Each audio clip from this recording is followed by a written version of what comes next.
Hello, I'm Dr. Archer Crosley, and welcome to Real World Pediatrics. So, today I want to talk about sports, losses, and your attitude after a loss. Now, what I'm about to say is going to help you, your family, and your kids, especially if you're a spectator. Okay, now, frequently after a sports loss, it's very common for players, coaches, and fans, especially fans, to blame the referees for the loss. If it's not the referees that people blame, then it's specific players for different mistakes, depending upon the sport. Fumbling the ball or throwing an interception, if you're in football, or striking out or not hitting, if you're in baseball. Okay, now I'm a big Phillies fan. I don't go overboard anymore like I used to, but I still follow the team. And right now, the Phillies are getting their butts kicked by the Los Angeles Dodgers. Actually, they've already lost. They just got beat the other day. Now, there are no shortage of people in Philadelphia today who are blaming the hitters, the coach, and the general manager for the loss.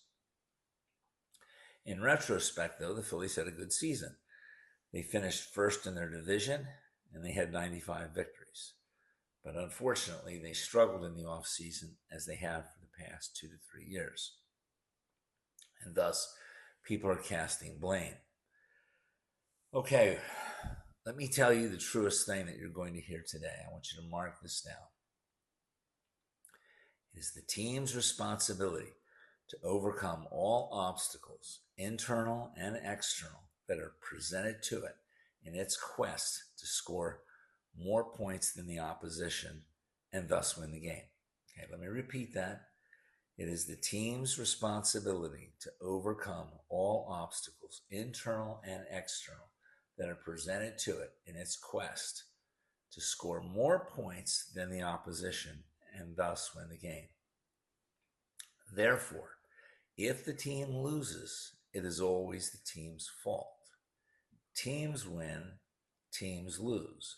I want you to burn that into your memory.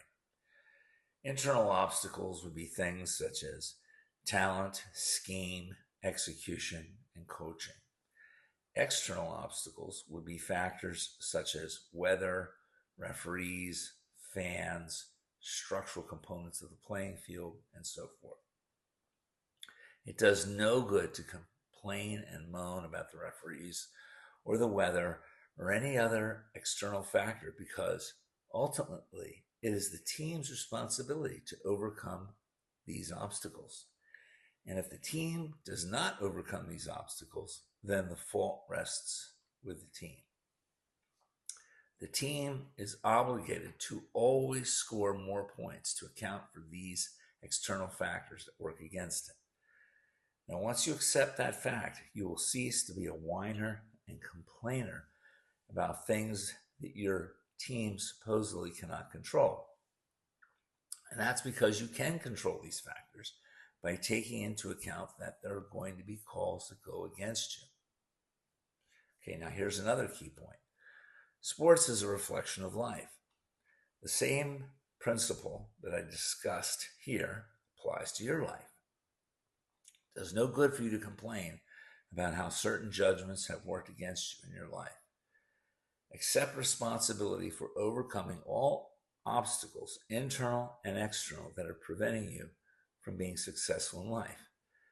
And when you do that, you're going to be a happier person in life.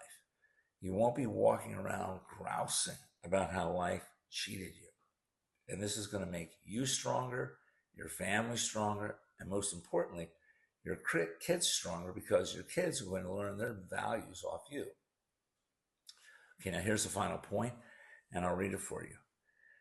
Attitude is extremely important in sports as it affects performance, resilience, and overall success by influencing factors like confidence, motivation, and how athletes handle setbacks.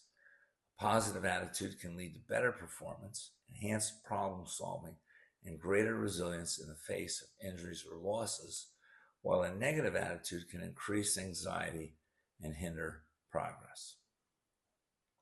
Okay, keep that in mind. Thank you.